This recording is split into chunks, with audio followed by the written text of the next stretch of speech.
এই এক্সপেরিমেন্টেতে আমি দেখাবো প্রেশার, ফোর্স অ্যান্ড এরিয়া কিভাবে তারা ইন্টার রিলেটেড।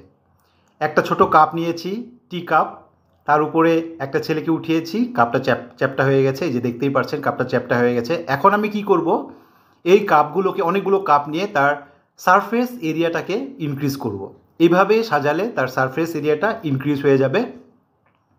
কেন কি আমরা জানি যে pressure is directly proportional to the force and the pressure is inversely proportional to the area. তাই যখনই এরিয়া আমি ইনক্রিজ করে দিব, প্রেশার ডিক্রিজ হয়ে যাবে, আর প্রেশার ডিক্রিজ হয়ে গেলে ফোর্সও ডিক্রিজ হয়ে যাবে। আবার ছেলেটাকে উঠালাম এটার উপরে, তার মানে সেম ফোর্সটা চেঞ্জ হয়নি, সেম ফোর্স, কিন্তু এখন আর কাপগুলো চ্যাপ্টা হয়ে যাচ্ছে না। কেন কি এইখানে আমি সারফেস এরিয়া ইনক্রিজ করে দিয়েছি। সারফেস এরিয়া ইনক্রিজ করার ফলে প্রেশার কমে গেছে, কমে যাওয়ার ফলে ফোর্সও কমে গেছে এবং কাপগুলো চ্যাপ্টা হয়ে যাচ্ছে না।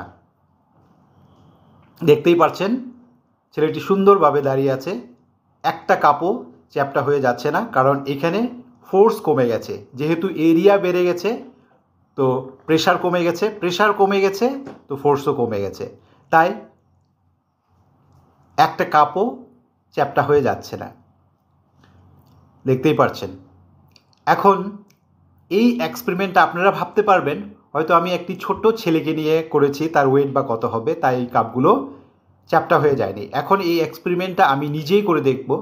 এই যে এইভাবে আমি আবার সারফেস এরিয়া ইনক্রিজ করে দিলাম, কারণ এই সারফেস এরিয়ার উপরেই প্রেশারটা পড়বে, তাই আমি এটা নিজেই করে দেখলাম। আমার ওয়েট মোটামুটি 70 কেজি এবং আমি এটার উপরে স্ট্যান্ড করলাম, দেখা গেল না কাপ একটিও চ্যাপ্টা